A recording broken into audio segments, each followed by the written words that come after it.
എല്ലാ കൂട്ടുകാർക്കും bud and ഫ്ലവറിലേക്ക് സ്വാഗതം. ഇന്നത്തെ വീഡിയോയിൽ ഞാൻ NPK കുറിച്ചാണ് നിങ്ങൾക്ക് പറയാൻ പോകുന്നത്. NPKയുടെ ഉപയോഗം, അതെങ്ങനെ കറക്റ്റ് അളവിന് ഉപയോഗിക്കണം, അതുകൊണ്ടുള്ള പ്രയോജനങ്ങൾ, ഇതൊക്കെയാണ് നമ്മൾ ഈ വീഡിയോയിൽ നോക്കാൻ പോകുന്നത്. മാർക്കറ്റിൽ പല ടൈപ്പിലും NPK അവൈലബിൾ ആണ്.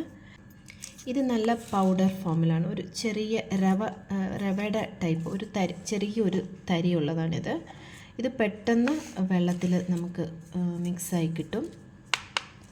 ഇത് മറ്റൊരു ടൈപ്പാണിത്.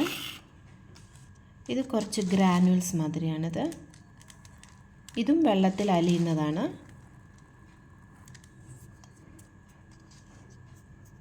ഞാനിവിടെ NPK 19 ആണ് എടുത്തേക്കുന്നത്. എന്താണ് ഈ NPK എന്ന നൈട്രജൻ, ഫോസ്ഫറസ്, പൊട്ടാഷ്യം, അതാണ് NPK കൊണ്ട് നമ്മളുടെ ചെടികൾക്ക് എന്താണ് ഉപയോഗം? ചെടി നല്ല ഹെൽത്തി ആയിട്ട് വളരാനാണ് നമ്മൾ നൈട്രജൻ ഉപയോഗിക്കുന്നത്.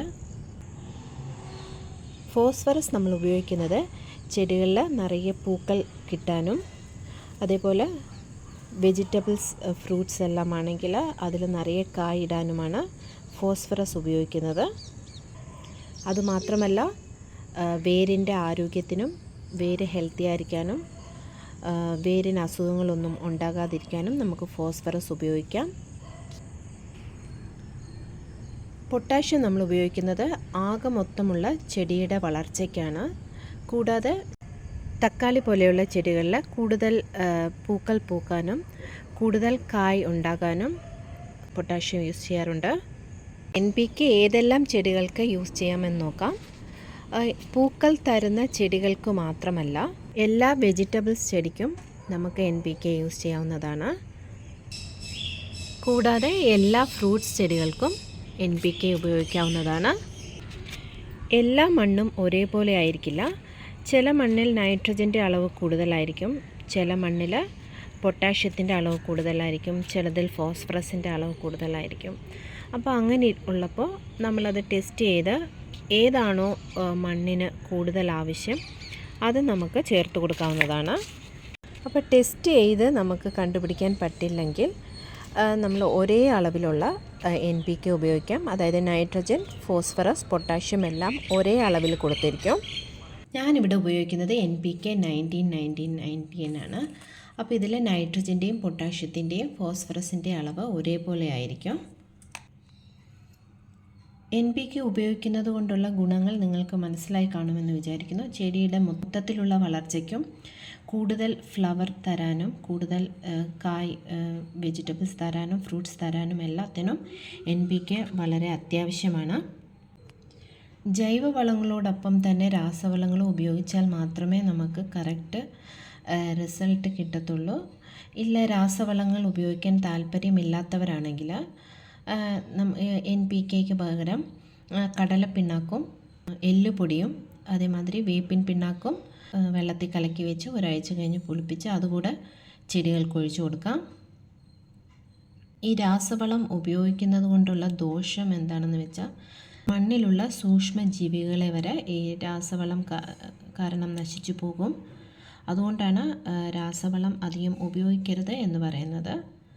ഈ NPK എങ്ങനെയാണ് യൂസ് ചെയ്യുന്നത് ഞാൻ കാണിച്ചു തരാം.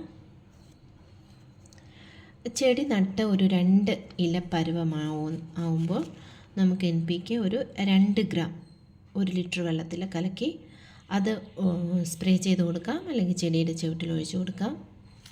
ഒരു 5 ഇലയാണ് വന്നതെങ്കിൽ 5 ഗ്രാം 1 ലിറ്റർ വെള്ളത്തിൽ കലക്കി ചെടികൾക്ക് ഒഴിച്ചു കൊടുക്കാം, അല്ലെങ്കിൽ സ്പ്രേ ചെയ്ത് കൊടുക്കാം. ഞാനിപ്പോൾ എൻ്റെ എല്ലാ ഫ്ലവറിങ് പ്ലാന്റ്സിനാണ് NPK ഒഴിച്ചു കൊടുക്കാൻ പോകുന്നത്. അപ്പോൾ അതുകൊണ്ട് ഞാനിവിടെ 10 ഗ്രാം, അതായത് ഒരു വലിയ സ്പൂണ്, ഒരു ടീസ്പൂൺ ഫുള്ളായി എടുക്കുവാണ്. അത് ഞാൻ 1 ലിറ്റർ വെള്ളത്തിൽ കലക്കി ചെടികൾക്ക് സ്പ്രേ ചെയ്ത് കൊടുക്കുമ്പോൾ അതിപ്പോൾ എങ്ങനെയാണെന്ന് ഞാൻ കാണിച്ചു തരാം. ഞാനിവിടെ 2 ലിറ്റർ വെള്ളമാണ് എടുത്തേക്കുന്നത്. എൻ്റെ കയ്യിൽ നിറയെ പൂച്ചെടികളുണ്ട്. അപ്പോൾ അതിനെല്ലാത്തിനും കൂടെ ഒഴിക്കാൻ ഞാനിവിടെ 2 ലിറ്റർ വെള്ളം എടുത്തിട്ടുണ്ട്. അതിലേക്ക് ഞാൻ 2 ടീസ്പൂൺ ഇട്ട് കൊടുക്കുവാണ്.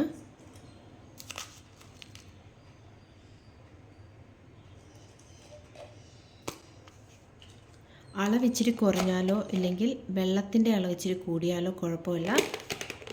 കാരണം ഇത് ശരിയായ അളവിൽ ഉപയോഗിച്ചില്ലെങ്കിൽ ഗുണത്തേക്കാൾ ഏറെ ദോഷമാണ്. ചെടി അങ്ങനെ കരിഞ്ഞു പോകും, ചെടി പെട്ടെന്ന് നശിച്ചു പോകുന്നതാണ്. ഇത് പെട്ടെന്ന് വെള്ളത്തിൽ ലയിച്ച് ചേരും.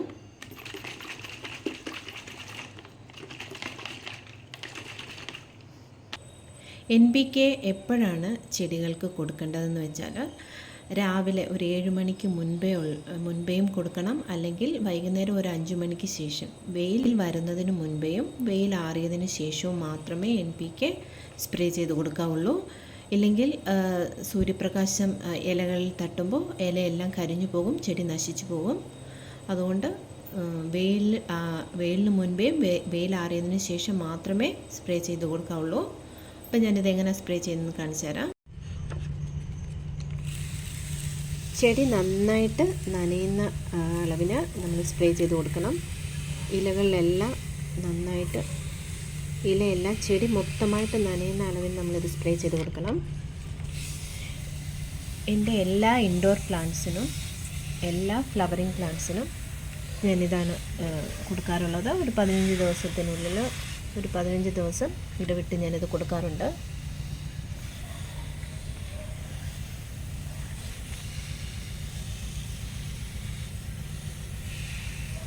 ഇങ്ങനെ ഇലകളിൽ സ്പ്രേ ചെയ്ത് കൊടുക്കുമ്പോഴാണ് പെട്ടെന്ന് അതിനെ അബ്സോർബ് ചെയ്യാൻ പറ്റുന്നത്.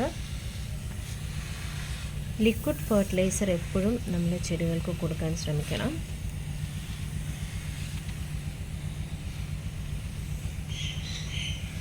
റിസൾട്ട് ഫാസ്റ്റാണ് നമുക്ക് കിട്ടുന്നതാണ്. മണ്ണ് ഫുള്ള് നനയുന്ന മാതിരി സ്പ്രേ ചെയ്ത് കൊടുക്കണം.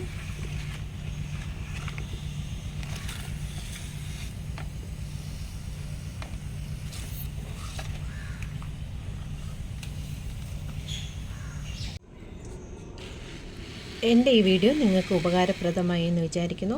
ഉപകാരപ്രദമായെങ്കിൽ ലൈക്ക് ചെയ്യാനും ഷെയർ ചെയ്യാനും സബ്സ്ക്രൈബ് ചെയ്യാനും മറക്കരുത്.